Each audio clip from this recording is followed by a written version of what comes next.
Sekar sir என் பேர். நான் புதூரில் வீடு எடுத்துக்கிறேன் சார். இப்போ வந்து ஆண்டி வீட்டில் ரசிக்க இருக்கேன். அங்கே வந்து தொழில் பண்ணுறதுனால ஆண்டி வீட்டில் வந்து குடியிருக்கேன் சார்.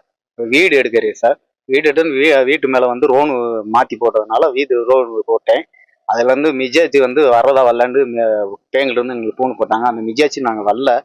வராதனால அது வந்து ஒரு மாற்றி நம்பர் அடிச்சதுனால அது நம்ம செல்லில் வந்து லாக் ஆகிக்கிடுச்சு. அப்போ நம்ம வந்து போய் ஏடிஎம்ல காலையில் போய் செக்அப் பண்ணுறதுக்காக நம்ம அங்கே கேட்டிருந்தாங்க. செக்அப் பண்ணுறதுக்காக போயிருந்தேன் சார். அது அங்கே ஒரு ஆள் தெரிஞ்ச ஆளா அது தெரியாத ஆளோ இருந்து அங்கே போய் பார்த்துக்கலாம்னு நாங்கள் யதார்த்தமாக போயிட்டேன் சார். அப்போ அங்கனுக்குள்ளே தெரியாதெல்லாம் வந்து எப்பயும் போல கொஞ்சம் நாயிட்டாக இருக்கிறவங்ககிட்ட எடுக்க சொல்லியது சார். எடுத்ததுமே அந்த அந்த ஆள் வந்து சரி பார்த்தாரு அப்படின்னு சொல்லி போட்டு எடுத்துருக்காங்க சார்.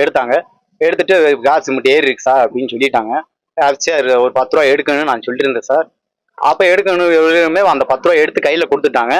கொடுத்துட்டு அந்த ஏடிஎம்மும் கையில் கொடுத்துட்டாங்க. அந்த ஏடிஎம்மும் நாங்கள் யதார்த்தமாக நான் பார்க்கல. ஏடிஎம்னு நான் பார்க்கல. நான் சேஃபில் வச்சுக்கிட்டு அந்த காசை வச்சுட்டு நான் வந்துட்டேன் சார்.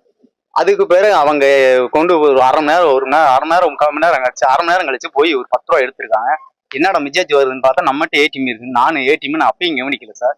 அப்போ நம்ம போய் 10 மணி ஆகிக்கணும். பிறகு அங்கே பேங்கிலிருந்து நம்ம மாற்றி போட்டதுனால அவங்களுக்கு எடுத்து கொடுக்கணும்னுக்காக நான் அங்கே போயிட்டேன் சார். அங்கே போகவுமே அந்த செக்கை எழுதி கொடுக்குற டயத்தில் தான் நம்மளுக்கு அந்த ஆவுமே வந்துச்சு. என்ன சார் காசு பூரா முட்டு காசு இருக்கு, நீங்கள் முட்டு செக் எழுதி வந்திருக்கீங்கன்னு கேட்ட சோருக்கு நான் வந்து யதார்த்தமாக அவங்க சொல்லிட்டாங்க சார் ஏடிஎம் கொடுங்கன்னு கேட்க அந்த ஏடிஎம் கையில் கொடுத்தேன்.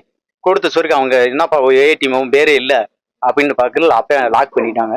அந்த காசை எடுத்துட்டு அவங்க அந்த பேங்குக்கு நான் கொடுத்துட்டு வெளியே வந்து நான் ப்ரோவிட்டன்ஸ் வந்து புகார் பண்ணுவேன் சார். அப்போ புகார் பண்ணால் அப்போ ஏடிஎம் வந்து நம்ம ஸ்டேட் பேங்கில் போய் அவர் மேனேஜர்கிட்ட போயிட்டு கேட்டேன் சார். கேட்ட சோருக்கு இது ஸ்டேட்மெண்ட்டு எடுத்து கொடுத்தாங்க சார். ஒரு முதல் நாள் மறுநாள் சேர்த்து எடுத்து கொடுத்தாங்க.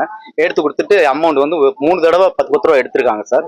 எடுத்துட்டு வந்து ஜுவல்லரியில் வந்து கோடியில் வந்து 75 ரூபாய்க்கு நகை எடுத்திருக்காங்க சார். பிளே ஸ்டோர் மற்றும் ஆப் ஸ்டோரில் இருந்து பாலிமர் செயலியை QR கோடு மூலம் பதிவிறக்கம் செய்யுங்கள். செய்திகளை உடனுக்குடன் பெறுங்கள்.